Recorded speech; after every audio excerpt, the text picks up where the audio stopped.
पहले बल्लेबाजी करते हुए नीतीश कुमार रेड्डी, हेनरिक क्लासेन और पैट कमिंस की ताबड़तोड़ बल्लेबाजी ने गुजरात के गेंदबाजों को बुरी तरह धोया और दिखा दिए तारे और फिर घातक गेंदबाजी करते हुए उड़ा दिए गुजरात के परखच्चे। लेकिन फिर अंत में आकर वॉशिंगटन सुंदर और कप्तान शुभमन गिल ने खेली ऐसी जादुई पारी की पलट डाला पूरा मैच, जिसे देखकर सब हो गए हैरान। जी हां, आपको इस वीडियो में दिखाने जा रहे हैं आज के सांस रोक देने वाले हैदराबाद और गुजरात रोमांचक महामुकाबले की पूरी हाईलाइट, तो अंत तक वीडियो जरूर देखिएगा। लेकिन इससे पहले अगर आपको भी हैदराबाद और गुजरात के बीच खेला गया आईपीएल का 19वां मुकाबला पसंद आया हो तो इस वीडियो को दिल से एक लाइक जरूर करें। नमस्कार दोस्तों, आईपीएल 2025 का 19वां और अब तक का सबसे रोमांचक सांसों को रोक देने वाला महामुकाबला आज आईपीएल इतिहास की दो बड़ी टीमें सनराइजर्स हैदराबाद और गुजरात टाइटंस के बीच राजीव गांधी अंतरराष्ट्रीय स्टेडियम हैदराबाद में खेला गया। ऐसे में मुकाबले की शुरुआत हुई गुजरात के टॉस जीतने को लेकर। जी हां, आज के इस रोंगटे खड़े कर देने वाले महामुकाबले में कप्तान शुभमन गिल ने टॉस जीता और पहले गेंदबाजी करने का फैसला किया और विपक्षी टीम हैदराबाद को बल्लेबाजी के लिए आमंत्रित किया था। फिर मुकाबला शुरू हुआ रनों की बारिश करने के इरादे से। हैदराबाद की ओर से ट्रेविस हेड और अभिषेक शर्मा ओपनिंग बल्लेबाजी करने के लिए मैदान में उतरे। दोस्तों,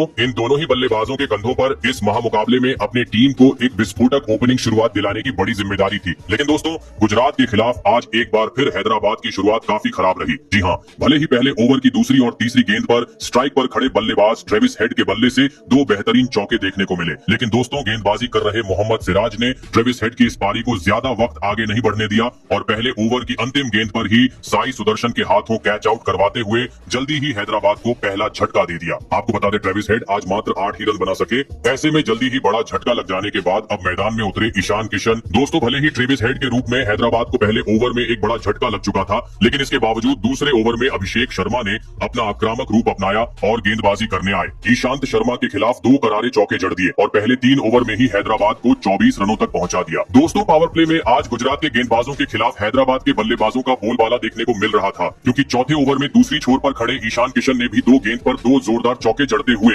हैदराबाद को तेज गति से आगे बढ़ाना शुरू कर दिया था। लेकिन दोस्तों, मैच का 5वां ओवर लेकर आए मियां मैजिक यानी मोहम्मद सिराज ने एक बार फिर अपना जादू बिखेर दिया और ओवर की चौथी गेंद पर ओपनिंग बल्लेबाज अभिषेक शर्मा को राहुल तेवतिया के हाथों कैच आउट करवाते हुए पावर प्ले में ही हैदराबाद को दूसरा झटका दे दिया। आपको बता दें, अभिषेक शर्मा 16 गेंद में 18 रन की पारी खेल आउट हुए। दोस्तों, मोहम्मद सिराज की घातक गेंदबाजी ने हैदराबाद के दोनों ही ओपनिंग बल्लेबाजों को तड़ीपार कर दिया था। ऐसे में अब मैदान में उतरे नीतीश कुमार रेड्डी। आपको बता दें, पावर प्ले में ही बड़े दो झटके लगने के चलते 6 ओवर का खेल खत्म होने तक हैदराबाद आज 45 रन ही स्कोर बोर्ड पर लगाने में सफल हो पाई थी। दोस्तों, भले ही पावर प्ले में हैदराबाद की शुरुआत काफी खराब रही थी, लेकिन गुजरात के सामने एक बड़ा लक्ष्य खड़ा करना था। तो अब मैदान में मौजूद नए बल्लेबाज नीतीश कुमार रेड्डी और ईशान किशन को अपनी जिम्मेदारी को समझते हुए ताबड़तोड़ अंदाज में बल्लेबाजी करना जरूरी था। लेकिन दोस्तों, पावर प्ले के बाद मैच का 8वां ओवर लेकर आए प्रसिद्ध कृष्णा ने हैदराबाद की इस जोड़ी को भी ज्यादा वक्त तक मैदान में नहीं टिकने दिया और ओवर की दूसरी ही गेंद पर ईशान किशन को बाउंड्री पर ईशांत शर्मा के हाथों कैच आउट करवाते हुए हैदराबाद को एक बड़ा झटका दे दिया। आपको बता दें,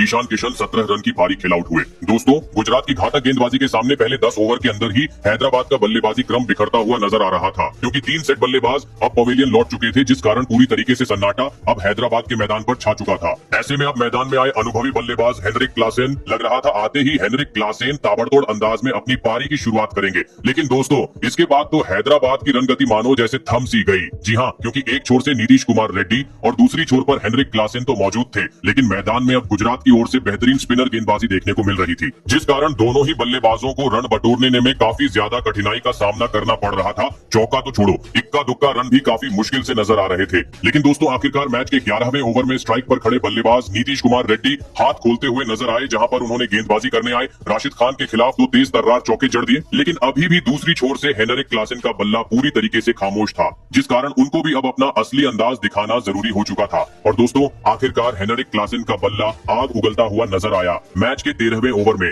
जहां पर उन्होंने इस ओवर में 2 गगनचुंबी छक्के जड़ दिए। वहीं 14वां ओवर भी हैदराबाद के हित में नजर आता हुआ दिख रहा था, क्योंकि पहली गेंद पर नीतीश कुमार रेड्डी ने चौका जड़ दिया था, तो वहीं चौथी गेंद पर हेनरिक क्लासेन ने एक बार फिर गेंद को सीमा रेखा के पार पहुंचा दिया था। लग रहा था काफी तेज गति से दोनों ही बल्लेबाज हैदराबाद को अब आगे ले जाएंगे। लेकिन दोस्तों, छक्का लगाने के बाद अगली ही गेंद पर साई किशोर ने स्ट्राइक पर खड़े हेनरिक क्लासेन को अपने जाल में फंसा डाला और 5वीं गेंद पर सीधा क्लीन बोल्ड करते हुए हैदराबाद को पूरी तरीके से मुश्किल में डाल दिया। आपको बता दें, हेनरिक क्लासेन 27 रन बनाकर पवेलियन चलते बने। दोस्तों, हेनरिक क्लासेन के विकेट के चलते हैदराबाद के साथ सभी प्रशंसकों की सांसें थम चुकी थी, क्योंकि हेनरिक क्लासेन हैदराबाद के लिए एक बड़ा झटका था। ऐसे में अब 6 नंबर पर बल्लेबाजी करने मैदान में उतरे अनिकेत वर्मा। लेकिन दोस्तों, हैदराबाद का विकेट गिरने का सिलसिला सिलसिला रुकने का नाम नहीं ले रहा था। जी हाँ, क्योंकि एक ओवर बाद दूसरी छोर पर खड़े नीतीश कुमार रेड्डी भी अपना धैर्य खो बैठे और सई किशोर के खिलाफ गेंद को सीमा रेखा के पार पहुंचाने के चक्कर में कैच आउट होकर अपना विकेट गवा बैठे। आपको बता दे, नीतीश कुमार रेड्डी 31 रन की पारी खेल आउट हुए। दोस्तों, नीतीश कुमार रेड्डी के विकेट के चलते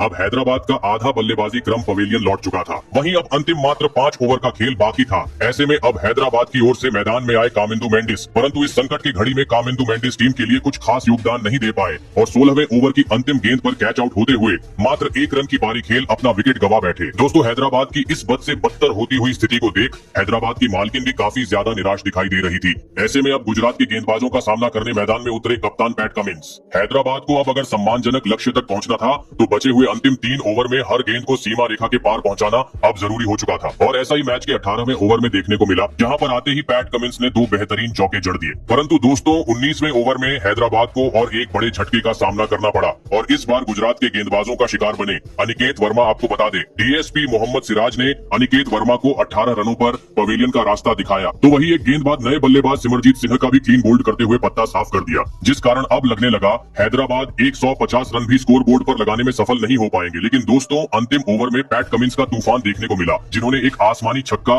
और एक करारा चौका जड़ते हुए इस ओवर में 17 रन बटोर डाले और यहाँ महामुकाबला जीतने के लिए गुजरात के सामने 153 रनों का विशाल लक्ष्य खड़ा कर दिया। ऐसे में दोस्तों, इसके बाद हैदराबाद से मिले 153 रनों के लक्ष्य का पीछा करने गुजरात की ओर से कप्तान शुभमन गिल और साई सुदर्शन बल्लेबाजी करने के लिए मैदान में उतरे। दोस्तों, हैदराबाद ने दिया हुआ लक्ष्य बड़ा था, ऐसे में दोनों ही बल्लेबाजों पर ताबड़तोड़ शुरुआत दिलाने की बड़ी जिम्मेदारी थी। लेकिन दोस्तों, लक्ष्य का पीछा करते हुए इस महामुकाबले में गुजरात की शुरुआत काफी धीमी रही और पहले 2 ओवर में मैदान में मौजूद दोनों ही ओपनिंग बल्लेबाज मात्र 7 ही रन स्कोर बोर्ड पर लगा पाए। इस कारण दबाव बढ़ता गया और दोस्तों, इसी दबाव का फायदा उठाया मैच का तीसरा ओवर लेकर आए मोहम्मद शमी ने, जिन्होंने ओवर की 5वीं गेंद पर ओपनिंग बल्लेबाज साई सुदर्शन को कैच आउट करवाते हुए जल्दी ही गुजरात को पहला झटका दे दिया। आपको बता दें, साई सुदर्शन आज मात्र 5 ही रन बना सके। फिर मैदान में उतरे गुजरात के विस्फोटक बल्लेबाज बटलर। लेकिन दोस्तों, हैदराबाद की पावर प्ले में चल रही घातक गेंदबाजी के सामने वह आज टीम के लिए कुछ खास योगदान नहीं दे पाए और एक ओवर बाद ही पैट कमिंस की अंदर आई हुई गेंद पर विकेट कीपर हेनरिक क्लासन के हाथों कैच आउट होते हुए पवेलियन का रास्ता नाप लिया। आपको बता दें, बटलर इस महामुकाबले में अपना खाता भी नहीं खोल सके।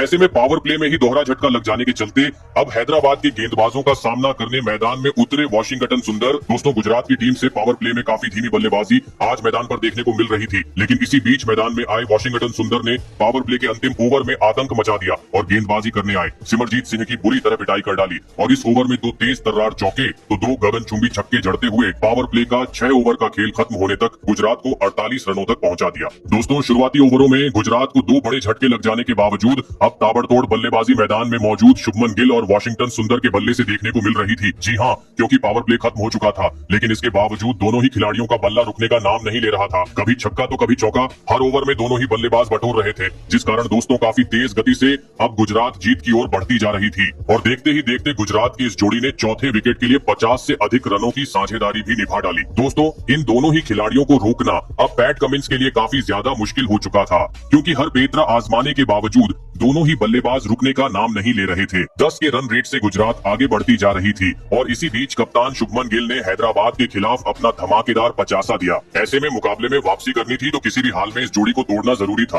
और दोस्तों, आखिरकार यह काम करके दिखाया 14वां ओवर लेकर आए मोहम्मद शमी ने, जिन्होंने ओवर की पहली गेंद पर ही विस्फोटक बल्लेबाजी कर रहे वॉशिंगटन सुंदर को अनिकेत वर्मा के हाथों कैच आउट करवाते हुए हैदराबाद को बड़ी सफलता दिला दी। आपको बता दें, वॉशिंगटन सुंदर 49 रन की पारी खेल आउट हुए। ऐसे में लगने लगा अब इसके बाद मुकाबले में रोमांच देखने को मिलेगा, लेकिन दोस्तों, इसके बाद मैदान में आए शर्फेन रदरफोर्ड आते ही आतंक मचा दिया और विस्फोटक अंदाज में बल्लेबाजी करते हुए काफी आसानी से गुजरात को इस महामुकाबले में जीत दिला दी। आपको बता दें, गुजरात ने यह महामुकाबला 7 विकेट से अपने नाम किया, तो गुजरात की लगातार तीसरी जीत है। तो दोस्तों, आपको कैसी लगी हमारी ये वीडियो कमेंट करके जरूर बताइएगा। धन्यवाद।